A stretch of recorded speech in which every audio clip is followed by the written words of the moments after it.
एक बार फिर से आप सभी का स्वागत है मेरे प्यारे दोस्तों आपके अपने यूट्यूब चैनल पर। मेरे प्यारे दोस्त, आज हम बात करने वाले हैं बीए थर्ड ईयर वालों के बारे में।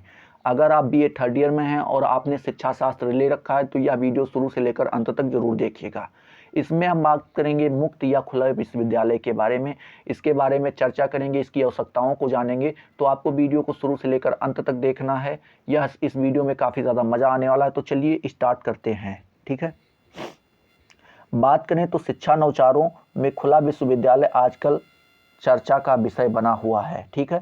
शिक्षा नवाचारों में देखें तो खुला विश्वविद्यालय क्या आजकल चर्चा में बना हुआ है। दूरवर्ती शिक्षा के क्षेत्र में यह सर्वाधिक लोकप्रिय नवाचार सिद्ध हो रहा है। मतलब अगर देखें जहाँ पे लोग जाके जो लोग जाके जहाँ पे नहीं पढ़ पा रहे हैं, एक तरीके से आप समझो कहीं पे लोग नहीं उपस्थित हो पा रहे हैं, कोई काम कर रहा है, कोई उतना आर्थिक रूप से सक्षम नहीं है कि जा करके कहीं पर रह करके कोई चीज़ किसी चीज़ की तैयारी कर सके या पढ़ सके, तो उसके लिए काफ़ी ज़्यादा क्या अच्छा और लोकप्रिय, मतलब काफ़ी ज़्यादा लोग इस चीज़ को पसंद भी कर रहे हैं। तो ये लोकप्रिय क्या सिद्ध हो रहा है।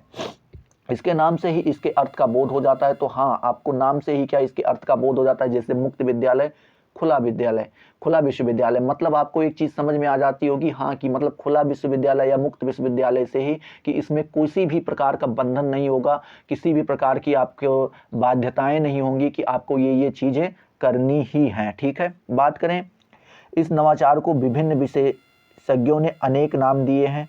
तो कैसे कैसे नाम दिए हैं, तो कुछ लोगों ने इसे मुक्त विद्यालय कहा है, कुछ लोगों ने दीवारहीन विश्वविद्यालय कहा है, कुछ लोगों ने इसे खुले खुले आकाश का विश्वविद्यालय कहा है। तो ऐसे कई सारे इसके नाम दिए गए हैं। तो आपसे अगर कहीं भी प्रश्न पूछ ले रहा है मुक्त विश्वविद्यालय के बारे में बताइए, या दीवार विहीन विश्वविद्यालय के बारे में बताइए, खुले आकाश का विश्वविद्यालय के बारे में बताइए, तो आप इन सारी चीज़ों के बारे में काफ़ी ज़्यादा अच्छे से बता पाएंगे अगर इनके नाम को आपको पता होगा कि इन सभी का नाम एक ही है, ठीक है।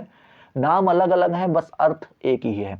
चलिए बात करें मुक्त विश्वविद्यालय या फिर खुला विश्वविद्यालय से तात्पर्य एक ऐसे सार्वजनिक विश्वविद्यालय से है जो उन सभी के लिए जो उच्च शिक्षा प्राप्त करना चाहते हैं। मतलब मुक्त विश्वविद्यालय या खुला विश्वविद्यालय का तात्पर्य ऐसे सार्वजनिक विश्वविद्यालय से, मतलब सभी के लिए ऐसे सार्वजनिक विश्वविद्यालय से है जो उन सभी के लिए है, मतलब उन सभी लोगों के लिए है जो उच्च शिक्षा प्राप्त करना चाहते हैं। इंटर के बाद शायद निकल गए हों या फिर किसी कारणवश इंटर के बाद कहीं पे जॉब करने लगे हों, कहीं पे कुछ करने लगे हों, और वो आगे चल करके शिक्षा ग्रहण करना चाहते हैं, ग्रेजुएशन अपना कंप्लीट करना चाहते हैं, पोस्ट ग्रेजुएशन करना चाहते हैं, तो उनके लिए काफ़ी ज़्यादा क्या इम्पॉर्टेंट है मुक्त विश्वविद्यालय, और इसका उद्देश्य ही यही है, ठीक है। चलिए बात करें, यह एक ऐसा प्रयास है जो अऔपचारिक, क्या यह एक ऐसा प्रयास है जो अऔपचारिक विधियों द्वारा बहुत बड़ी संख्या में ऐसे छात्रों को शिक्षित करने का माध्यम है जो औपचारिक शिक्षा की छात्र छात्राएं में नहीं आ सकते। मतलब इसके कहने का तात्पर्य ये है कि यह एक ऐसी औपचारिक विधियों की बहुत, मतलब समझो औपचारिक जो शिक्षा होती है उसमें आपको क्या को समय दिया जाता है, इतने समय में आपको पूरा सिलेबस खत्म करना रहता है, फिर उसका पेपर देना रहता है, आपको डेली स्कूल जाना रहता है, आपको मार्कशीट वगैरह, ये सारी चीज़ें काफ़ी ज़्यादा प्रैक्टिकल वहाँ पे उपस्थिति जरूरी है। तो ये सारी चीज़ें क्या हो जाती हैं, बंध जाता है व्यक्ति। लेकिन कुछ लोग होते हैं जो जॉब करने लगते हैं या जो आर्थिक रूप से कमज़ोर होते हैं, कहीं बाहर नहीं जा सकते पढ़ने, या फिर वो पढ़ना चाहते हैं लेकिन किसी कारणवश वो उस जगह पे पहुँचने में सक्षम नहीं है, तो ये उनके लिए क्या एक अच्छा माध्यम है। वो इस जगह से जा करके अपने आगे की पढ़ाई को कर सकते हैं, ठीक है। अपने घर पर ही रह के ही, अपने कार्यस्थल पर ही रह के क्या उस पढ़ाई को पूरा कर सकते हैं। बात करें तो औपचारिक विश्वविद्यालयों से भिन्न इसमें प्रवेश के लिए किसी शैक्षिक योग्यता के निम्न स्तर जैसे उपाधि या प्रमाण पत्र प्रस्तुत करने की बाध्यता नहीं रहती है। मतलब जैसे औपचारिक विद्यालय में आपको जाने के लिए क्या किसी मिनिमम एजुकेशन की आवश्यकता होगी। जैसे अगर आप बीए करना चाहते हैं तो आपको इंटर और हाई स्कूल की मार्कशीट वगैरह चाहिए। तो इन सारी चीज़ों की, या आपको किसी चीज़ का प्रमाण पत्र चाहिए, या फिर आप क्या बोल सकते हैं कोई उपाधि चाहिए, आप इंटर किए हो कि हाई स्कूल किए हो, तो इन सारी चीज़ों की वहाँ पे कोई आवश्यकता नहीं रहती। यहाँ पे कोई भी जा करके जो पढ़ना चाहता हो, जिसके पास ज्ञान ग्रहण करने की इच्छा हो और जिज्ञासा हो, वो जाके यहाँ पे अपना नाम लिखा सकता है। इसमें कुछ चीज़ें हैं जो यहाँ पे कोई मायने नहीं रखती, आपके पास हो या ना हो आप एडमिशन ले सकते हैं। जैसा पहला है कि कोई बंधन नहीं रहता, इसमें कोई बंधन नहीं रहता। आप स्कूल जा रहे हो नहीं जा रहे हो, कब पढ़ रहे हो कब नहीं पढ़ रहे हो, बस आपको पढ़ना है अपने इच्छा अनुसार, अपने समय के अनुसार, अपने जगह के अनुसार, स्वेच्छा से जहाँ पे आपको अच्छा लगे वहाँ पे आप पढ़ाई कर सकते हो। इसमें कोई अनिवार्यता नहीं रहती, इसमें कोई अनिवार्यता नहीं रहती कि आप डेली की डेली स्कूल आओ। आप पढ़ भी सकते हो, आज का सब्जेक्ट मान लो जो टॉपिक आज आपको पढ़ना था वो आप कल पढ़ो परसों पढ़ो, कोई फर्क नहीं पड़ता, कोई इसमें अनिवार्यता नहीं रहती है। बात करें विद्यालय परिसर में आकर बैठने या पढ़ने का बंधन नहीं रहता, इसमें आपको कोई ज़रूरी नहीं कि आप स्कूल में जाकर के वहाँ पे बैठ के पढ़ो, चाहे जहाँ पढ़ सकते हो, पार्क में पढ़ना चाहो पार्क में, जहाँ नौकरी कर रहे हो वहाँ पे, घर पे अपने मामा मौसी नाना काकी काका किसी के यहाँ भी रहकर आप पढ़ाई अपनी पूरी कर सकते हो। ठीक है, इसका कोई परिसर नहीं होता, मतलब इसका कोई एक संस्थान नहीं होता, कोई एक जगह पे ऐसा नहीं होता कि जहाँ पे ये चीज़ बनाया जाए और वहाँ पे आपको उपस्थित होना रहे। बात करें छात्र किसी भी क्षेत्र का निवासी हो सकता है, और ये ज़रूरी नहीं कि अगर राजस्थान में ये स्कूल है तो आप उत्तर प्रदेश के होकर के वहाँ पे नहीं जा सकते। ये बिहार में है, उड़ीसा में है, झारखंड में, उत्तर प्रदेश में है, तो कहीं से भी बच्चे इस स्कूल में आकर के पढ़ सकते हैं। यहाँ पे निवास का कोई महत्व, कोई प्रभाव नहीं पड़ता है। ठीक है, चलिए, बस हाँ ये है लैंग्वेज का प्रभाव पड़ता है, तो लैंग्वेज आप अपनी स्थानीय भाषा में पढ़िए, उसी में उत्तर दीजिए। ठीक है, बात करें तो उपयुक्त बंधनों से मुक्त अथवा खुलेपन के कारण ही दूरवर्ती शिक्षा, इस प्रणाली को खुला मुक्त विश्वविद्यालय कहा जाता है। मतलब यहाँ पे कोई बंधन ना होने के कारण ये खुलेपन में अपना कार्य पूरा करता है, इससे कोई वो नहीं होता, और इन्हीं सभी कारणों से इसको मुक्त विद्यालय या फिर खुला विद्यालय कहा जाता है। इस प्रकार खुला विश्वविद्यालय में सीमा बंधन नहीं होता। आपने ऊपर देखा कि इसमें कोई सीमा बंधन नहीं है, किसी प्रकार का दबाव नहीं है, किसी प्रकार की रेगुलरिटी नहीं है, किसी प्रकार की कोई बाधाएं नहीं है। ठीक है, चलिए बात करें, ये सार्वजनिक शिक्षा केंद्र नील गगन के नीचे चौह ओर फैला हुआ है, मतलब इसका कोई क्षेत्र नहीं है, कोई सीमित क्षेत्र नहीं है कि यहाँ तक ही ये है। तो ये क्या, नील गगन के नीचे जहाँ पे आकाश हो ऊपर, और क्या चारों ओर फैला हुआ, मतलब सभी तरफ, चाहे जहाँ से आप करना चाहें वहाँ से आप इसकी पढ़ाई कर सकते हैं।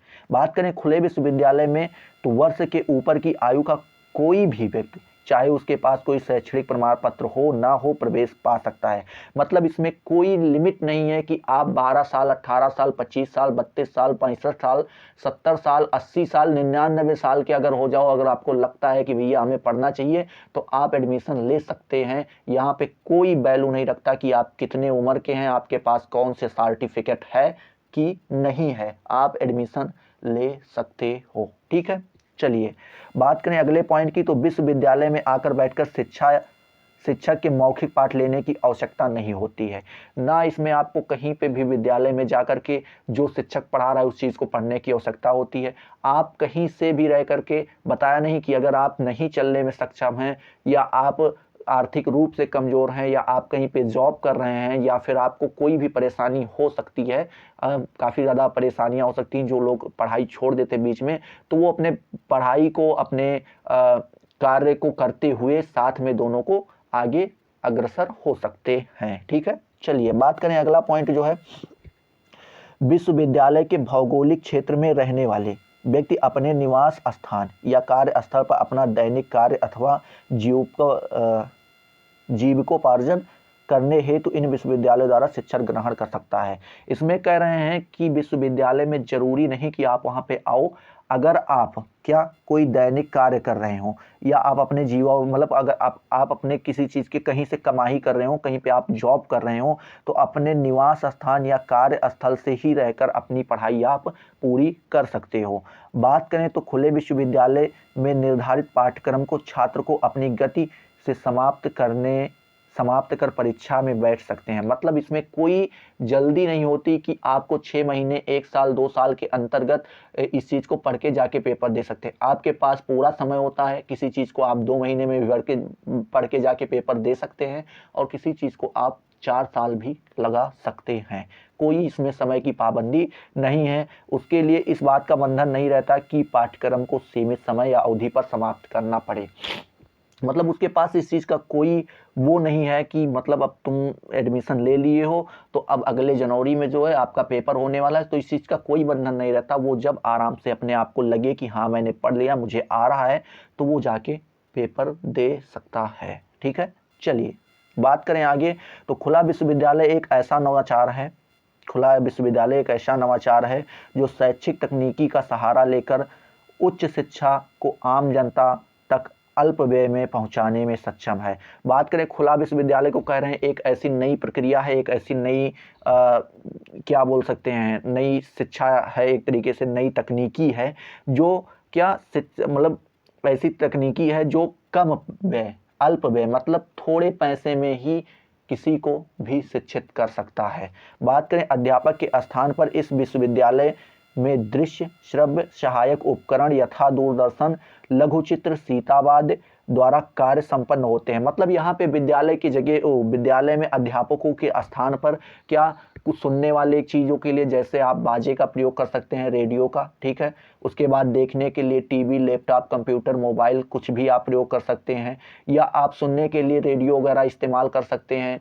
दूरदर्शन वगैरह, न्यूज़ पे। तो जैसे आप मतलब इसमें कोई बाध्य नहीं है कि आप अध्यापक से ही पढ़ो, आप इन सभी चीज़ों से अपनी शिक्षा क्या कर सकते हो, ग्रहण कर सकते हो। साथ ही साथ डाक के द्वारा छात्र अपने सुझाव भेजे जाते हैं। मतलब साथ ही साथ क्या कह रहे हैं, डाक के द्वारा छात्रों के पास सुझाव भेजे जाते हैं, ठीक है, कि वो किस तरीके से अपनी शिक्षा को आगे बढ़ाएं, किस अनुसार से उस चीज़ को पढ़ें, और उनसे कुछ विषयों पर लिखित उत्तर मांगे जाते हैं। मतलब आपको जो पेपर होगा, जो आपका लिखित उत्तर होगा, वो आपको अपने यहाँ से लिख करके डाक के द्वारा वहाँ तक पहुँचा सकते हो। ठीक है, बात करें तो कभी कभी क्या है, एक मिनट, अरे भाई, अरे यार, हाँ, कभी कभी स्थानीय शिक्षण समूह की सहायता के लिए शिक्षण की व्यवस्था भी की जाती है। मतलब कह रहे हैं कि अगर स्थानीय शिक्षण समूह की सहायता देखें तो उसके लिए क्या की जाती है, शिक्षण की व्यवस्था भी की जाती है। अपने देश में कुछ परंपरागत विश्वविद्यालय पत्राचार पाठ्यक्रमों के द्वारा भेजे जाते हैं तथा छात्रों से अनुक्रिया पत्र दत्त कार्यों का उत्तर प्राप्त करने के लिए व्यवस्था की जाती है। मतलब कह रहे हैं कि जो यहाँ के विश्वविद्यालय होते हैं वो क्या करते हैं, पाठ्यक्रमों को अपने क्या डाक और ईमेल इन सभी के द्वारा क्या कर देते हैं, भेज देते हैं, और वो इस चीज़ का आशा करते हैं, इस चीज़ का क्या बोलते हैं, एक तरीके से कोशिश करते हैं कि उनको भी उत्तर इसी प्रकार से ही प्राप्त हो, लिखित या तो डाक के द्वारा या ईमेल के द्वारा या इन सारी चीज़ों के द्वारा ही उनको प्राप्त हो। ठीक है, कभी कभी देखो क्या बोल रहा है, कभी कभी देश के विभिन्न स्थानों पर संपर्क कार्यक्रम आयोजित किए जाते हैं। मतलब कभी कभी क्या हो जाता है, देश के विभिन्न स्थानों पर जैसे प्रचार प्रसार हेतु संपर्क कार्यक्रम आयोजित किए जाते हैं। प्रचार प्रसार हेतु कहीं पे किसी राज्य में चले गए तो वहाँ पे अपना बुला लिए लोगों को, वहाँ पे जो उनसे पढ़ रहे हैं, जो वहाँ से जुड़े हुए हैं, उन लोगों को बुलवा लिया, उनके स्थान पे पहुँच के उन लोगों से संपर्क साधते हैं। तो ये संपर्क कार्यक्रम का आयोजन किया जाता है। इस प्रकार के कार्यक्रम एक मास में 2 बार, वर्ष में 2 से 3 बार आयोजित किए जाते हैं। मतलब कह रहे हैं कि जो इस प्रकार के कार्यक्रम होते हैं ये मास में 2 बार, मतलब एक महीने में कम से कम 2 बार, या फिर साल भर में कम से कम 2 से 3 बार आयोजित किए ही जाते हैं। ठीक है, बात करें यहाँ अध्यापक शिक्षण प्रदान करते हैं, तो जब यह आयोजन किया जाता है तो वहाँ पे कोई शिक्षक आता है जो बच्चों को मोटिवेट करता है, उन्हें बताता है, तरीके बताता है उनको, और उनको थोड़ी बहुत ज्ञान भी देता है। इस प्रकार मुक्त विश्वविद्यालय पत्राचार विश्वविद्यालय से सर्वथा भिन्न हो जाते होते हैं। मतलब अगर देखें तो इस तरीके से क्या पत्राचार विश्वविद्यालय से क्या हो जाता है, यह विश्वविद्यालय मुक्त विश्वविद्यालय अलग हो जाता है। पत्राचार में केवल पत्र का महत्व रहता है, पत्र में लिखो उत्तर, पत्र में भेज दो, पत्र से ही सब कुछ होने वाला है। और यहाँ पे क्या हो जाता है कि कभी कभी क्या होता है कि साल भर में कम से कम 2 से 3 बार, या अगर ज़्यादा करना चाहते हो तो महीने में कम से कम फिर भी 2 बार आप क्या करते हो, संपर्क कार्यक्रम आयोजित करते हो। तो इससे मुक्त विश्वविद्यालय और पत्राचार विश्वविद्यालय में काफ़ी ज़्यादा भिन्नता दिखाई पड़ती है। ठीक है, बात करें इसमें दृश्य श्रव्य उपकरणों का प्रयोग जिस प्रकार और जिस मात्रा में किया जाता है वैसा पत्राचार विश्वविद्यालय में नहीं होता है। मतलब इसमें कोई चीज़ सुनने या देखने, दृश्य श्रव्य मतलब समझ रहे हो आप, टेलीविज़न की बात कर रहे हैं जिसको आप देख भी सको और सुन भी सको, ठीक है। तो इन सभी उपकरणों का जो प्रयोग होता है ये पत्राचार की अपेक्षा मुक्त विश्वविद्यालय में काफ़ी ज़्यादा या काफ़ी अधिक प्रयोग किया जाता है। बात करें, चलिए आगे बढ़ें। आगे जो है आपका बोल रहा है कि खुले विश्वविद्यालयों में, एक मिनट, खुले विश्वविद्यालय के सुयोग्य और अनुभवी अध्यापकों के भाषण दूरदर्शन पर दूर दूर तक दिखाए जाते हैं तथा आकाशवाणी पर इनका प्रसारण होता है। मतलब खुले विश्वविद्यालय के जो अध्यापक होते हैं, जो अनुभवी अध्यापक होते हैं, जो काफ़ी दिनों से पढ़ा रहे हैं, उनको अच्छा खासा अनुभव होता है, उनके जो भाषण होते हैं वो दूरदर्शन पर दूर दूर तक दिखाए जाते हैं, मतलब देश के कोने कोने तक पहुंचाए जाते हैं तथा आकाशवाणी पर भी इसका क्या प्रसारण होता है, ठीक है। ये आपको ध्यान में रखना है। बात करें अध्येता। अध्येता दर्शक अथवा श्रोतागण विद्वान अध्यापकों के ज्ञान का लाभ उठाते हैं।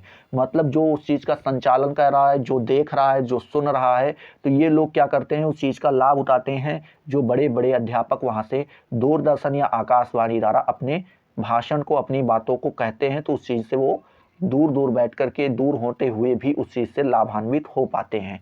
सबको उच्च शिक्षा का अवसर प्रदान करने का तथा शिक्षा को लोकतंत्र की बहाली करना इस विश्वविद्यालयों का लक्ष्य है।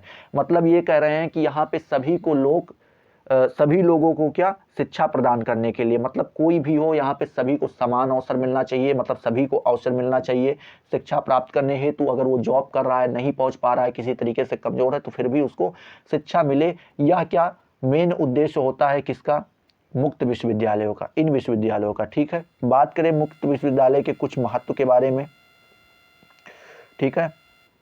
मुक्त विश्वविद्यालय के कुछ महत्व के बारे में देखें तो वैज्ञानिक उपलब्धियों ने सामाजिक क्रांति को उत्पन्न की है, परंतु अनेक जटिलताओं को भी बढ़ा दिया। मतलब जो ये वैज्ञानिक उपलब्धियां, जैसे आप मोबाइल में पढ़ रहे हैं बैठ के, अभी हमसे लैपटॉप में पढ़ सकते हैं, टीवी में पढ़ रहे हैं, तो इन सारी चीज़ों ने काफ़ी ज़्यादा क्रांति लाई है आज के समय में। देखो पहले यूट्यूब कोई जानता नहीं था, अब यूट्यूब पे पढ़ाई हो रही, पैसा स्कूल में जमा कर रहे हो, पढ़ यूट्यूब से रहे हो।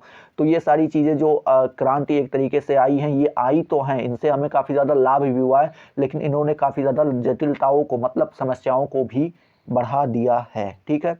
बात करें शिक्षा की औपचारिक व्यवस्था निर्धारित लक्ष्यों को प्राप्त करने में असमर्थ हैं। जो औपचारिक शिक्षा होती है, जो किसी विद्यालय में रह करके एक निश्चित समय में एक निश्चित जगह पे पहुंच करके और डेली अपनी उपस्थिति, हाजिरी लगा करके वो अपने लक्ष्य को प्राप्त नहीं कर पा रहे, उसमें असमर्थ रह रहे हैं, ठीक है। जबकि उनके यहाँ एक बाध्यता भी होती कि आपको यहाँ पे डेली आना है, इस चीज़ को इतने समय में पढ़ना है, इतने समय में पेपर देना है, ठीक है।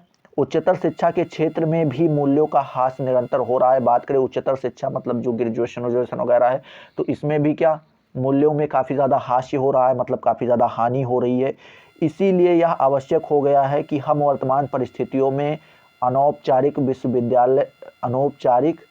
विद्यालय विहीन उन्मुक्त विश्वविद्यालय की तकनीकी की ओर ध्यान दें। मतलब कह रहे हैं कि इन सभी चीज़ों को देखते हुए हमें इस चीज़ का अनुभव हो रहा है कि हम लोगों को एक मुक्त विश्वविद्यालय, जैसे अनौपचारिक, जो औपचारिक ना हो, जहाँ पे कोई बंधन ना हो, किसी तरीके का निरंतरता ना हो कि आपको यहाँ पे आना ही है, आपको इस चीज़ को पढ़ना ही है। इस चीज़ों से विद्यालय विहीन मतलब कोई एक जगह ना हो जहाँ पे हर डेली एक आदमी को किसी ना किसी को जो पढ़ रहा है उसको डेली वहाँ पे उपस्थित होना ही हो।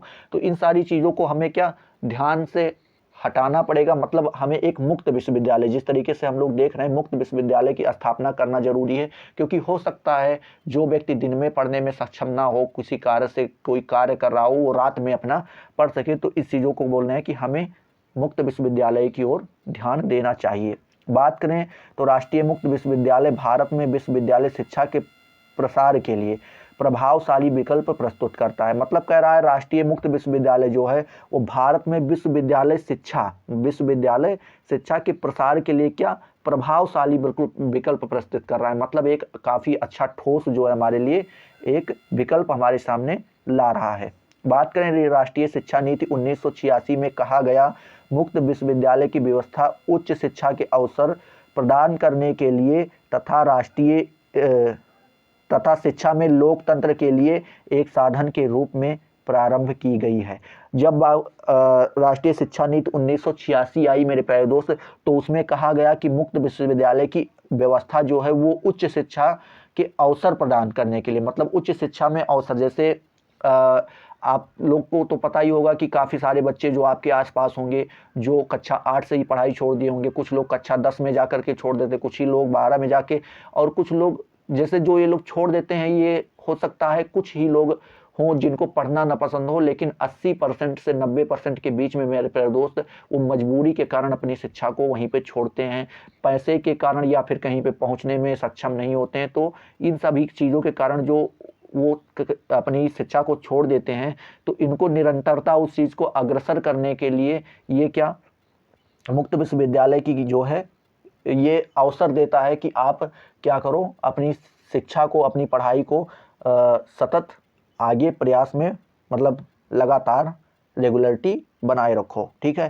तथा शिक्षा में लोकतंत्र के लिए एक साधन के रूप में प्रारंभ की गई है। तो ये जो मुक्त विश्वविद्यालय है 1986 में कहा गया कि यह इसी के लिए लागू किया गया कि जो चाहें सभी लोग क्या कर सकें, अपनी शिक्षा को पूर्ण कर सकें, जो छोड़ रहे हैं वो किसी मजबूरी से वो भी अपना कार्य पूरा कर सकें, ठीक है। तो चलिए आगे बढ़ते हैं। बात करें तो भूतपूर्व प्रधानमंत्री, ठीक है, कौन? भूतपूर्व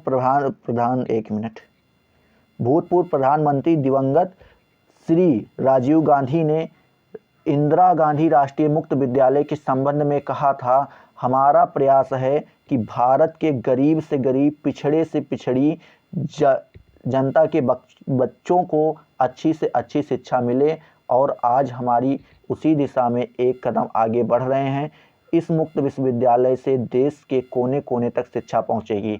जो आपके हमारे भूतपूर्व प्रधानमंत्री श्री राजीव गांधी जी हुए, उन्होंने कहा कि जब इंदिरा गांधी मुक्त विश्वविद्यालय की स्थापना हुई, तब उसमें इन्होंने कहा कि हमारा जो प्रयास है वो है कि गरीब से गरीब, जिसके गरीब से गरीब मतलब कितना भी गरीब हो, पिछड़ी से पिछड़ी जाति, वो वहाँ पे पहुँचने में सक्षम हो या ना हो, ठीक है, क्या उसको अच्छी से अच्छी शिक्षा देने का हमारा प्रयास है। और उसी के दिशा में आज हमारा एक यह पहला कदम है। उस विश्वविद्यालय में उन्होंने कहा था, और कहा था इस विश्वविद्यालय से हम देश के कोने कोने तक शिक्षा पहुंचाने का प्रयत्न करेंगे, ठीक है। तो मेरे प्यारे दोस्त, आई होप आपको मुक्त विश्वविद्यालय में एक मोटा जानकारी मिल गई होगी, और आपके अगर प्रश्न में मुक्त विश्वविद्यालय से किसी भी प्रकार का प्रश्न आता है तो आप इस चीज़ को करने में काफ़ी ज़्यादा सक्षम होंगे।